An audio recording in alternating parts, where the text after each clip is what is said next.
Всем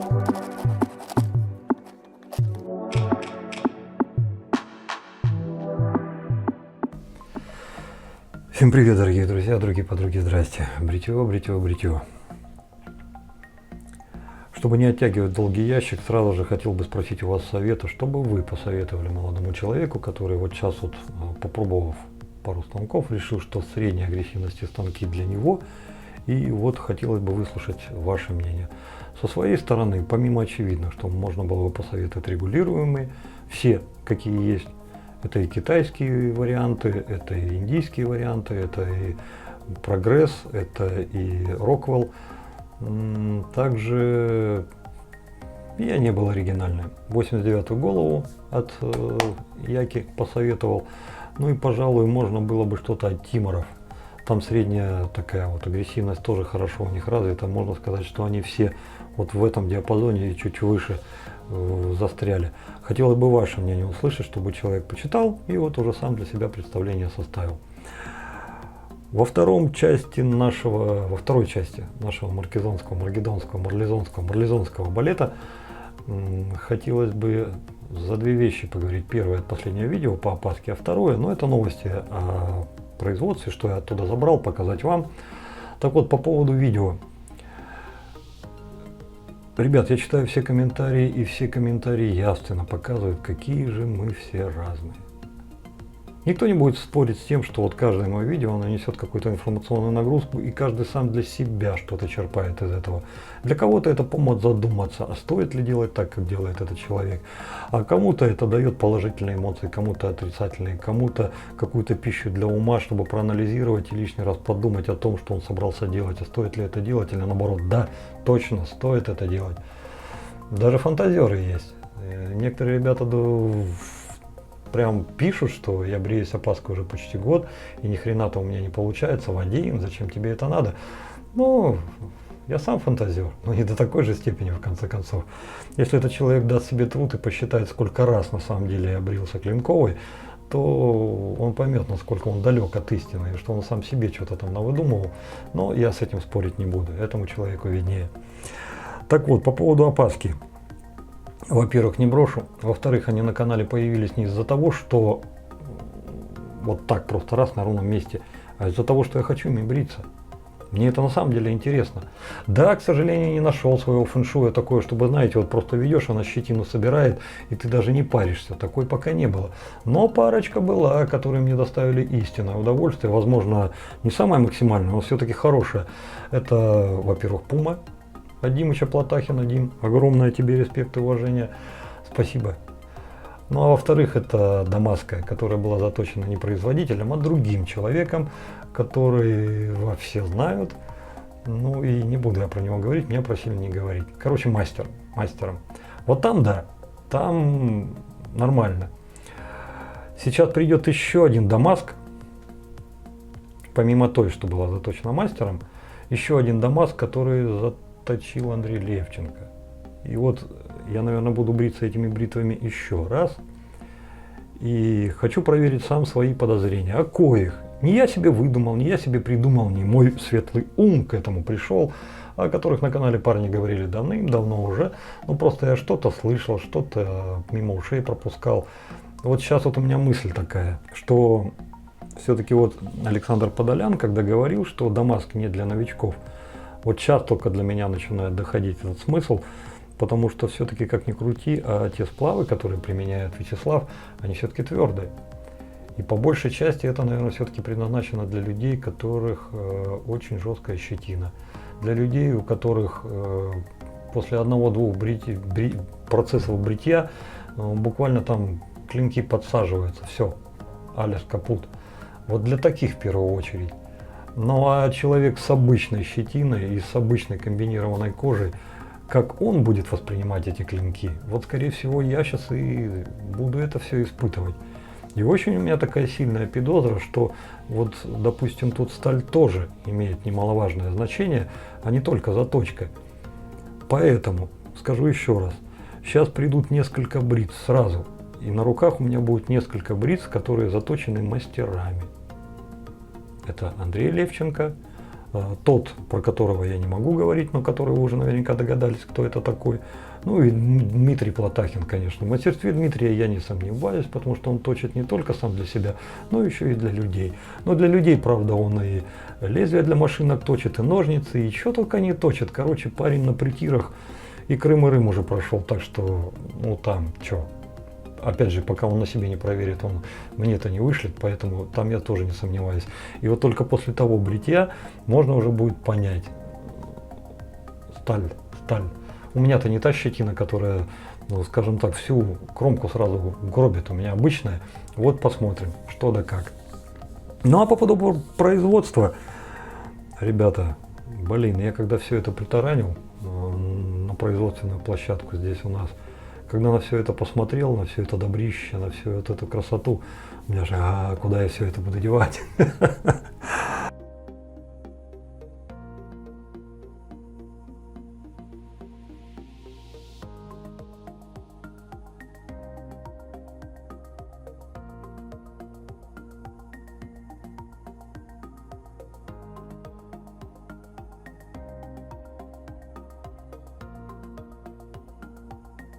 Но по факту я чертовски доволен, что первая партия получилась именно так.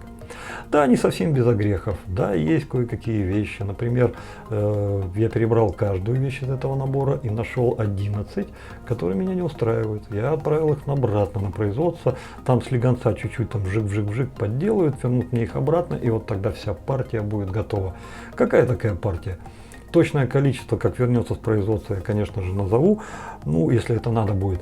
Но по финишу, по прочим делам, как это вообще в принципе все будет выглядеть, вы сейчас увидите в коротеньком видео. Хочу лишь сказать, что там из тех 4 ручек, которые вот я номинировал, помните, фотографии показывал, 1, 4 там содрана, 2, 3 это этот белорусский гамбит был. Ну вот, 1, 2, 3, они будут полностью переработаны и сделаны при помощи нового инструмента, и к первоисточникам, ни к белорусским, ни к канадским, они никакого отношения иметь не будут. Так вот, это будет сделано через неделю, потому что через неделю должен прийти инструмент. Ну там неделя, может 10 дней. А вот 4 вариант, идите, ребята, смотрите, блин. Ну, мне так, по крайней мере, как вам, узнаете вы сами, догоняйте. Вкусненького много. Давайте, наверное, начнем с будущего. В следующей партии могут быть представлены вот эти типы голов. Первая из них это гребенка с гапом на 0,9 мм. Гребенка для старта будет выглядеть вот так.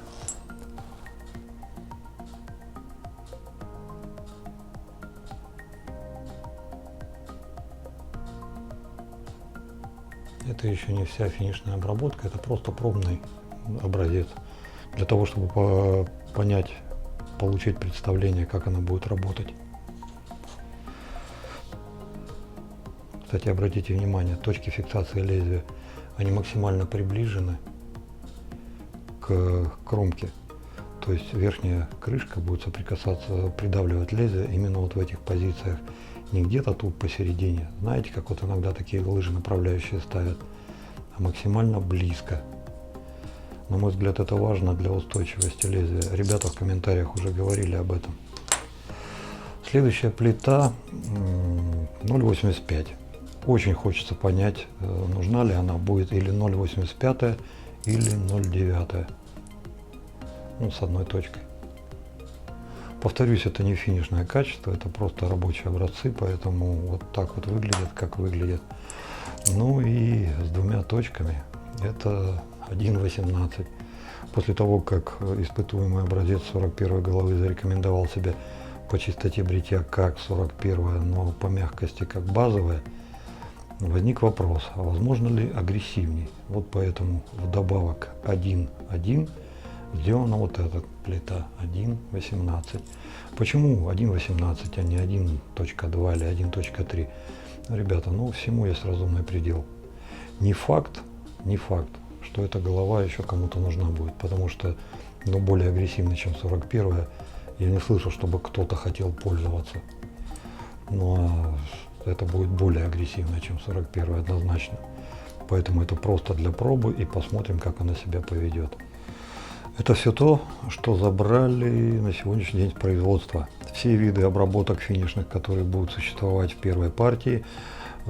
Здесь лишь не хватает дополнительной головы, которые будут предложены к реализации без ручек.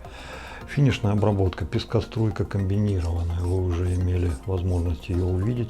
Лишний раз, наверное, на ней акцентироваться не будем. Верхняя плита не полирована. Она как после станка.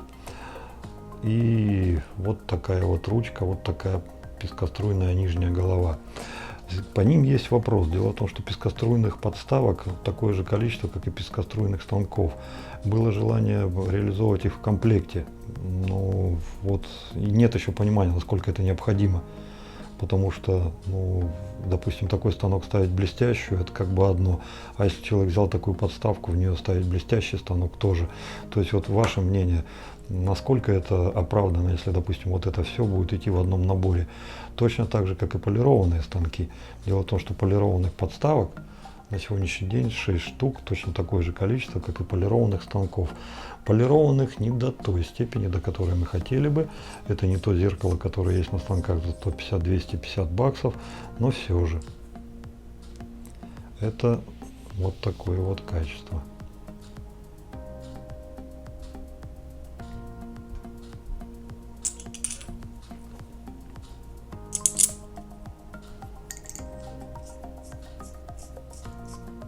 Тырт.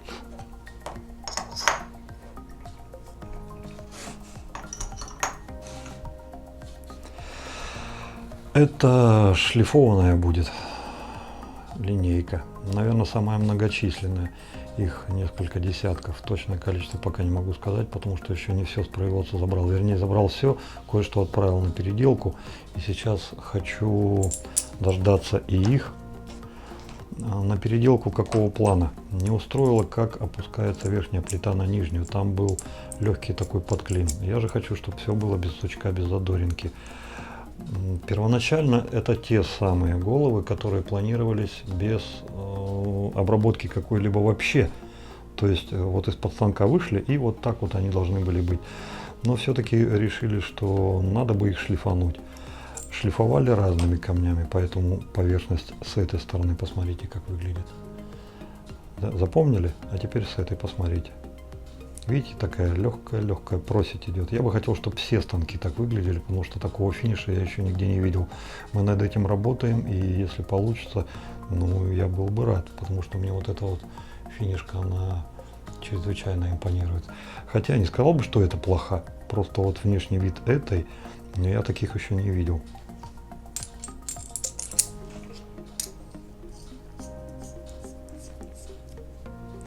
Ну и последний финиш, который будет в этой партии, это титановое напыление. Толщина покрытия от 0,5 до 0,7 микрон. Больше это уже будет как краской покрыто, просто не рекомендует. От всей души рад, что получилось именно такое покрытие, потому что то, что я видел в интернете, там прям вот золотой, например, цыганщина сплошная, что вырви глаз. Здесь же нет. Цвета такие вот умиротворенные, нормальные, хорошие. Их ограниченное количество, всего 15 штук, вернее уже 14, потому что один вот этот я оставлю себе, дабы понять, как покрытие будет вести. И останется 7 коричневых, кофейных и 7 золота, под золото. Цыганщина — это то, чего я хотел бы избежать изначально, потому что не люблю, когда вырви глаз. Здесь же совершенно другое. Эти станки еще не мылись, не отмывались. Это я просто как вот вытащил, так вот оно и есть. Все это будет отмываться от производственной грязи, все это будет спиртоваться, дезинфицироваться спиртом. И только после этого я смогу вам предложить это уже в наборах. К сожалению, это самый дорогой вариант, который будет из всей линейки. Если все те, которые я показывал вам прежде, это 3900, как я и обещал, но здесь, к сожалению, в эту сумму не удастся уместиться, потому что само покрытие само по себе, оно дорогое, ребята. Тут я уже ничего сделать не могу. Это вот как есть, так есть. Вот та самая производственная грязюка. Надо было, конечно, перед обзором полоснуть, но поторопился, мой косяк. На ручке. На ручке это смотрится точно так же.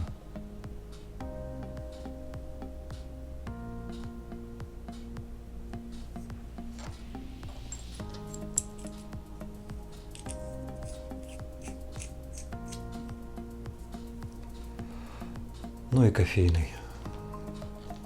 Кофейный, бронза, кофе с молоком, я не знаю, как это проще назвать. Кстати, маленький разнобой по цвету увидел, здесь вот желтее, а здесь вот такой. Но в принципе это не удивительно, потому что две разные детали. Так что это декоративное покрытие, ребята, я его так и воспринимаю. Именно этот я хочу оставить себе.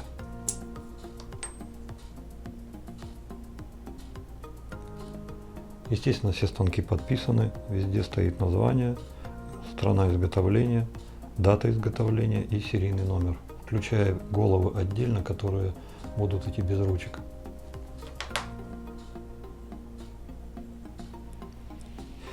Нет, к сожалению, еще понимания, будут ли эти станки производиться в будущем, поэтому вот те 14 штук, которые сейчас есть, наверное, и будут служить катализатором, насколько необходимо именно такое покрытие.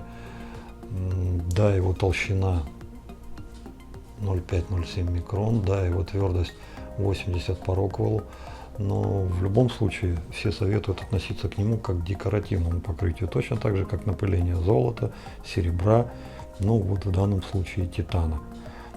Что-то забивать, где-то стукать, где-то ковырять особого смысла не вижу, да и не для этого станки сделаны. Это, скорее всего, ну, скажем так, собирателям редкостей, коллекционерам чего-то необычного. В конце концов, не каждый раз в какой-то компании можно взять станок из нержавеющей стали, покрытый слоем титана. Ну, естественно, не для всех. Это в любом случае для состоятельных, потому что одна вот такая бандура, я сейчас точно не знаю, но она будет где-то по ценнику от 8 до 9 тысяч. Поэтому как бы да, вот так вот. Ну, что есть, то есть. И последнее наименование, вернее, нет, не так, и крайнее наименование, которое мы получили с предприятия на сегодня, оно просто последнее, это ручка из нержавеющей стали. Честно сказать, когда я ее увидел первый раз, как ёкнуло, так вот она мне и запала. И, конечно же, на следующий обзор, скорее всего, с ней побреемся. Одну такую ручку я оставлю себе обязательно, чтобы понять ее ходовые. Но параметрические данные, ребята, у нее на стопудово нестандартные, точно так же, как и внешний вид. Она поражает всем. Во-первых, внешний диаметр. Это 14 миллиметров, Карл. 14,3. Это при длине 90 миллиметров. Но это максимальный диаметр. Дело в том, что в любом случае браться будет здесь, ну и вес, конечно, вес 91 грамм. То есть ручка для взрослых дядек, и как бы агрегат-то получится серьезный. Вот в следующий раз поставим на него гребенку и обязательно попробуем, что это такие. Это ручка под номером 4 из тех 4, которые я показал в самом начале. Первая, вторая и третья. Среди коих вторая, третья это те самые знаменитые вервольфовские из Канады. Они будут все переделаны до неузнаваемости.